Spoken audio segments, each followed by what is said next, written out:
ನಮಸ್ತೆ ಫ್ರೆಂಡ್ಸ್, ರಾಜ್ ಜಾಬ್ಸ್ಗೆ ಸ್ವಾಗತ. ಫ್ರೆಂಡ್ಸ್, ಇಲ್ಲಿ ಕಾಣಿಸ್ತಾ ಇದೆ ನೋಡಿ, ಉದ್ಯೋಗ ಸೌಧ ಯೂಟ್ಯೂಬ್ ಚಾನೆಲ್ನ ಸಬ್ಸ್ಕ್ರೈಬ್ ಮಾಡ್ಕೊಳ್ಳಿ. ಇನ್ನೂ ಹೆಚ್ಚಿನ ಉದ್ಯೋಗ ಮಾಹಿತಿಗಳಿಗಾಗಿ ಈ ಚಾನೆಲ್ನ ಲಿಂಕನ್ನು ವಿಡಿಯೋ ಡಿಸ್ಕ್ರಿಪ್ಷನ್ ಬಾಕ್ಸಲ್ಲಿ ಕೊಟ್ಟಿರ್ತೀನಿ, ಅಲ್ಲಿ ಹೋಗಿ ನೀವು ಸಬ್ಸ್ಕ್ರೈಬ್ ಆಗಿ. ನಮಸ್ತೆ ಫ್ರೆಂಡ್ಸ್, ರಾಜ್ ಜಾಬ್ಸ್ಗೆ ಸ್ವಾಗತ. ಫ್ರೆಂಡ್ಸ್, ನಂದಿನಿ ಡೈರಿಯಿಂದ ನೇಮಕಾತಿ ಹೊಸ ಅಧಿಸೂಚನೆ ಬಿಡುಗಡೆಯಾಗಿದೆ ನೋಡಿ. ಬೋತ್ ಮೇಲ್ ಆ್ಯಂಡ್ ಫಿಮೇಲ್, ಪುರುಷ ಮತ್ತು ಮಹಿಳಾ ಅಭ್ಯರ್ಥಿಗಳು ಇಬ್ಬರು ಅರ್ಜಿಗಳನ್ನು ಸಲ್ಲಿಸಬಹುದು.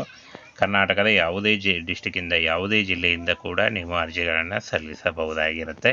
ನ್ಯಾಷನಲ್ ಡೈರಿ ರಿಸರ್ಚ್ ಇನ್ಸ್ಟಿಟ್ಯೂಟ್ನಿಂದ ನೇಮಕಾತಿಯ ಹೊಸ ಅಧಿಸೂಚನೆ ಬಿಡುಗಡೆಯಾಗಿದೆ ನೋಡಿ. ಕ್ಲರ್ಕ್ ಮತ್ತು ನುರಿತ ಗಣತಿದಾರರು ಉದ್ಯೋಗಗಳಿಗೆ ಹೊಸ ಅಧಿಸೂಚನೆಯಾಗಿರುತ್ತೆ. ಒಟ್ಟು ಪೋಸ್ಟ್ಗಳ ಸಂಖ್ಯೆ 8 ಪೋಸ್ಟ್ಗಳಿದ್ದಾವೆ. ಹಾಗೆ 12,000ದಿಂದ 16,000ವರೆಗೆ ಟ್ರೈನಿಂಗ್ನಲ್ಲಿ ಇರುತ್ತೆ. ಟ್ರೈನಿಂಗ್ ಮುಗಿದ ನಂತರ ಕಾಯಂ ಉದ್ಯೋಗಗಳಾಗಿರ್ತವೆ. ಈ ಒಂದು ಹುದ್ದೆಗಳಿಗೆ ಫ್ರೆಂಡ್ಸ್ ಜಾಸ್ತಿ ಕೂಡ ಆಗ್ತದೆ ನೋಡಿ. ಅರ್ಜಿ ಅಂದರೆ ಈ ಒಂದು ಹುದ್ದೆಗಳಿಗೆ ಯಾವುದೇ ರೀತಿಯ ಅರ್ಜಿ ಶುಲ್ಕ ಆಗಲಿ, ಯಾವುದೇ ರೀತಿಯ ಲಿಖಿತ ಪರೀಕ್ಷೆ ಆಗಲಿ ಇರಲ್ಲ. ನೇರ ನೇಮಕಾತಿ ಇರುತ್ತೆ. ಸಂಪೂರ್ಣವಾಗಿ ಕೇಂದ್ರ ಸರ್ಕಾರಿ ಉದ್ಯೋಗಗಳಾಗಿರ್ತವೆ. ಈ ಒಂದು ವೆಬ್ಸೈಟ್ಗೆ ಹೋಗಿ, ಅಫಿಷಿಯಲ್ ವೆಬ್ಸೈಟ್ ಕಾಣಿಸ್ತಾ ಇದೆ ನೋಡಿ ನಿಮ್ಮ ಸ್ಕ್ರೀನ್ ಮೇಲೆ. ಈ ಒಂದು ವೆಬ್ಸೈಟ್ಗೆ ಹೋಗಿ ನೀವು ಅರ್ಜಿಗಳನ್ನು ಸಲ್ಲಿಸಬಹುದು. ಕರ್ನಾಟಕ ಸೇರಿ ಆಲ್ ಇಂಡಿಯಾದಲ್ಲಿ ನೇಮಕಾತಿ ಆಗುತ್ತೆ ನೋಡಿ. ಫ್ರೆಂಡ್ಸ್, ಈ ಒಂದು ಹುದ್ದೆಗಳು ಕರ್ನಾಟಕ ಸೇರಿ ಆಲ್ ಇಂಡಿಯಾದಲ್ಲಿ ನೇಮಕಾತಿ ಆಗುತ್ತೆ. ಹಾಗೇನ ಫ್ರೆಂಡ್ಸ್, ಇಲ್ಲಿ ನೋಡಿ, ಕ್ಲರ್ಕ್ ಮತ್ತು ನುರಿತ ಗಣತಿದಾರ ಉದ್ಯೋಗಗಳಿಗೆ ನೇಮಕಾತಿ ಇರುತ್ತೆ. ಇನ್ನು PUC ನೋಡಿ, SSLC, PUC ಹಾಗೂ ಡಿಪ್ಲೊಮಾ ಮಾಡಿದಂಥ ಅಭ್ಯರ್ಥಿಗಳು ಅರ್ಜಿಗಳನ್ನು ಸಲ್ಲಿಸಬಹುದು. ಇನ್ನು ಗಣತಿದಾರ ಉದ್ಯೋಗಗಳಿಗೆ ಅರ್ಜಿ ಸಲ್ಲಿಸುವಂಥ ಅಭ್ಯರ್ಥಿಗಳು PUC ಮತ್ತು ಡಿಪ್ಲೊಮಾ ಕೇಳಿದ್ದಾರೆ. ಹಾಗೆ ಮೈತ್ರಿ SSLC ಕೇಳಿದ್ದಾರೆ ನೋಡಿ. SSLC ಆದಂಥ ಅಭ್ಯರ್ಥಿಗಳು ಅರ್ಜಿಗಳನ್ನು ಸಲ್ಲಿಸಬಹುದು.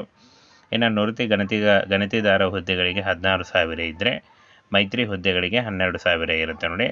ಕ್ಲರ್ಕ್ ಮತ್ತು ಏನು ಮೈತ್ರಿ ಅಂದರೆ ಈ ಒಂದು ಹುದ್ದೆಗಳು ಫ್ರೆಂಡ್ಸ್ ಏನು ಅಟೆಂಡರ್ ಹುದ್ದೆಗಳು ಅಂತೀರ ಆ ರೀತಿಯಾಗಿ ಇರುತ್ತೆ. ಆಫೀಷಿಯಲ್ ಇರುತ್ತೆ, ಕಚೇರಿ ಆಫೀಸ್ನಲ್ಲಿ ಈ ಒಂದು ಹುದ್ದೆಗಳಿರ್ತವೆ. ಹಾಗೇನು ಫ್ರೆಂಡ್ಸ್, 18ರಿಂದ 45 ವರ್ಷದ ಒಳಗಿನವರು ಅರ್ಜಿಗಳನ್ನು ಸಲ್ಲಿಸಬಹುದು. ಇನ್ನು ಫ್ರೆಂಡ್ಸ್, OBC ಅಭ್ಯರ್ಥಿಗಳಿಗೆ 3 ವರ್ಷ ಮತ್ತು SC/ST ಅಭ್ಯರ್ಥಿಗಳಿಗೆ 5 ವರ್ಷಗಳ ವಯೋಮಿತಿ ಸಡಿಲಿಕೆ ಕೂಡ ಇರುತ್ತೆ ನೋಡಿ. ಕ್ಲಿಯರ್ ಆಗಿ ಮೆನ್ಷನ್ ಮಾಡಿದ್ದಾರೆ, ಯಾವುದೇ ರೀತಿಯ ಅರ್ಜಿ ಶುಲ್ಕ ಇರಲ್ಲ. ಈ ಒಂದು ಹುದ್ದೆಗಳಿಗೆ ಯಾವುದೇ ರೀತಿಯ ಅರ್ಜಿ ಶುಲ್ಕ ಇರಲ್ಲ.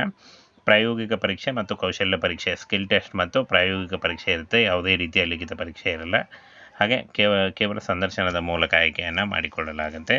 ಇನ್ನು ಫ್ರೆಂಡ್ಸ್, ಈ ಒಂದು ಹುದ್ದೆಗಳಿಗೆ ಅರ್ಜಿ ಸಲ್ಲಿಸುವಂಥ ಅಭ್ಯರ್ಥಿಗಳು ಜನವರಿ 30, 2024 ಅರ್ಜಿ ಸಲ್ಲಿಸಲಿಕ್ಕೆ ಕೊನೆಯ ದಿನಾಂಕ ಆಗಿರುತ್ತೆ ನೋಡಿ. ಕೊನೆಯ ದಿನಾಂಕದೊಳಗಾಗಿ ಆನ್ಲೈನ್ ಮೂಲಕ ಅಫಿಷಿಯಲ್ ವೆಬ್ಸೈಟ್ಗೆ ಹೋಗಿ ನೀವು ಅರ್ಜಿಗಳನ್ನು ಸಲ್ಲಿಸಬಹುದಾಗಿರುತ್ತೆ.